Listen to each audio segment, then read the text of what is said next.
Procedo ahora yo con la estimación semanal de casos derivada del modelo Centinela. Si me pasa la siguiente, por favor. Aquí vamos a presentar un mapa que está sobre la misma presentación, la diapositiva que sigue, muchas gracias. Las 475 unidades de salud monitoras de enfermedad respiratoria, antiguamente conocidas como unidades de salud monitoras de influenza. Lo que queremos mostrarles aquí es el mapa de la República Mexicana y la localización de las distintas unidades de salud. Esto para que ustedes tengan una apreciación visual aquí y quienes nos escuchan y ven por la transmisión de que cubren todo el territorio nacional. ¿Qué se pretende con la vigilancia Centinela? Como lo hemos explicado, que exista una apreciación representativa de la ocurrencia de enfermedad a lo largo y ancho del territorio nacional y que también representen los distintos niveles de complejidad del Sistema Nacional de Salud. Por lo tanto, tenemos en estas unidades de salud monitoras de enfermedad respiratoria, tenemos centros de salud o unidades de medicina familiar, es decir, las consultas de pacientes ambulatorios, tenemos hospitales generales y tenemos también hospitales de especialidad. El INER, el Instituto Nacional de Enfermedad Respiratoria, es una unidad, desde luego, monitora de enfermedad respiratoria. Y lo segundo que mostramos aquí es la diversidad en términos de las instituciones o las distintas organizaciones también sociales, hospitales universitarios o privadas que integran al Sistema Nacional de Salud. Y las que son de Pemex, las que son de los sistemas estatales de salud, del DIF, del ISSSTE, del IMSS Oportunidades, del IMSS régimen ordinario y finalmente de la Secretaría de Salud Federal. Es decir, es una representación amplia de la diversidad del Sistema Nacional de Salud. Y en la siguiente les presentamos la tabla, es la misma tabla que la semana pasada, es la misma lógica y explico con algún detalle adicional lo que explicamos hace 7 días. En la primera columna vemos las semanas epidemiológicas y estas van a ir aumentando. En este momento estamos ya en la semana 16 y tenemos el corte hasta la semana 14. ¿Cuál es la razón de este retraso?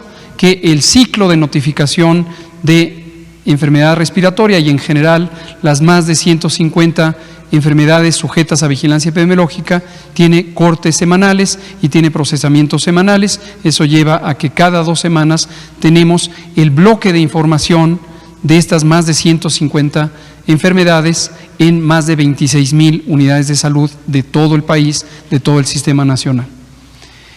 Nos enfocamos a 3 síndromes clínicos: infección respiratoria aguda, que son generalmente casos leves, casos ambulatorios, y también neumonías y el síndrome de influenza en las unidades de salud monitoras de enfermedad respiratoria. Y esto es lo que se va registrando por semana. Al final está el total. En la segunda columna vemos de este conjunto de personas que acudieron a consulta, quienes cumplieron la definición de enfermedad tipo influenza. Y hemos dicho que COVID, desde el punto de vista de los signos y síntomas, es indistinguible del síndrome de influenza. Entonces también es una enfermedad tipo influenza. Este es un subconjunto de este. Cuando dividimos este entre este, resulta este porcentaje, semana por semana. Y este es el porcentaje o proporción de enfermedad tipo influenza o infección respiratoria aguda grave respecto al total de consultas que ocurren en estas unidades de salud que son monitoras de enfermedad respiratoria. Guardemos ese porcentaje en la memoria. Vámonos en espejo acá. Tenemos las muestras que se toman en las unidades de salud monitoras de enfermedad respiratoria para diagnóstico de 14 virus respiratorios. COVID o SARS-CoV-2 fue el virus 14 que se agregó al panel viral, al panel de diagnóstico. De ellas, un número resulta positivas.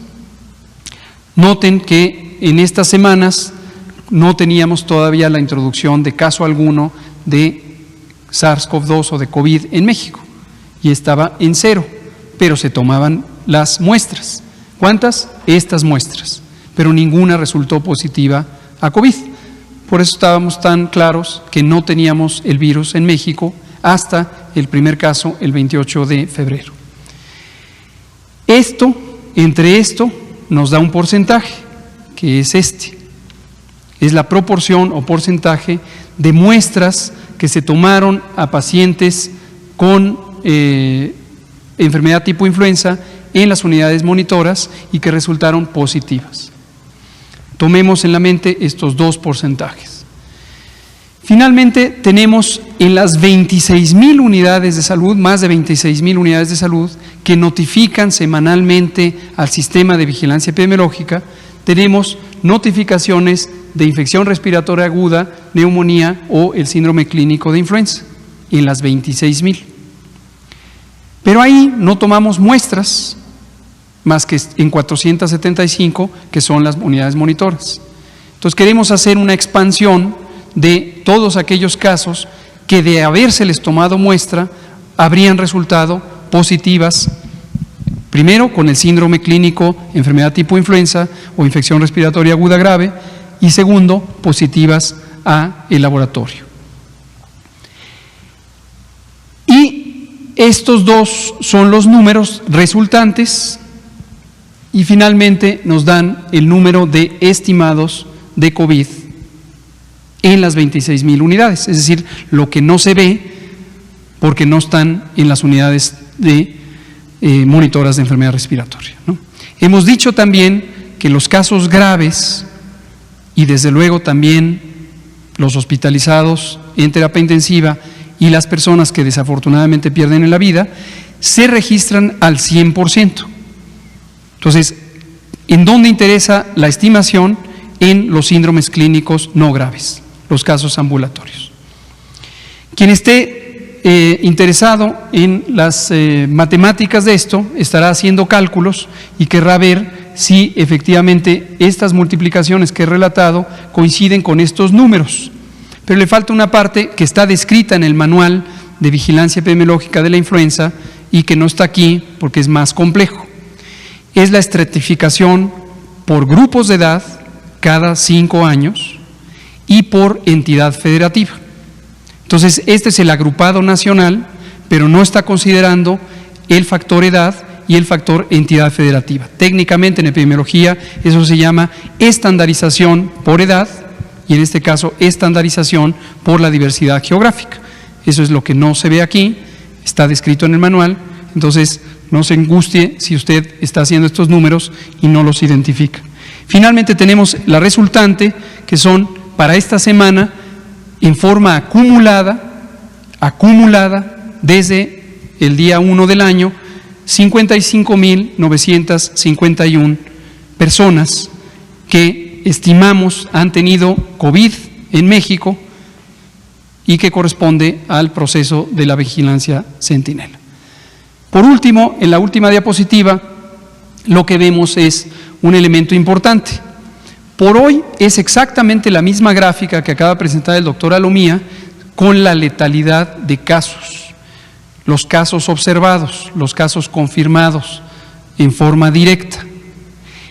Hemos estado diciendo, desde que entró en funcionamiento el proceso de vigilancia centinela para COVID, existente por muchos años para influenza, que esto en su momento empieza a resultar en una sobreestimación, es decir, en un aumento aparente de la letalidad. Y como la letalidad es un indicador de qué tan grave, qué tan agresiva es la enfermedad, esto puede dar una señal confusa.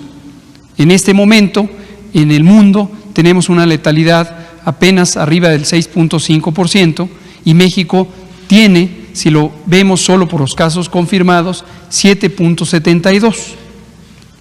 Como cada país tiene su método de vigilancia epidemiológica, nosotros explícitamente identificamos a los que no son aparentes y usamos vigilancia centinela, pero otros países no necesariamente lo hacen. Entonces empieza a haber una no comparabilidad entre las letalidades y otros indicadores. Entonces nos interesa presentarles un nuevo indicador, un nuevo índice más bien, que es la letalidad en casos estimados. Letalidad en casos estimados. Nótese que es notoriamente más pequeña, pero está claramente identificado. Esta es la letalidad en casos confirmados, esta es la letalidad en casos estimados. Esta representa de una manera más justa o más apropiada lo que ocurre con la enfermedad COVID, considerando que una proporción muy grande de personas se han quedado en casa. Y se han quedado en casa porque interesa, para fines de prevención y control, que no estén en el espacio público, particularmente quienes tienen síntomas de la enfermedad, porque entonces serían una fuente de contagio, incluyendo las salas de espera de las consultas y de los hospitales. Esta medida de salud pública en muchos países se ha recomendado y entonces tenemos que hacer la vigilancia apropiada para ello.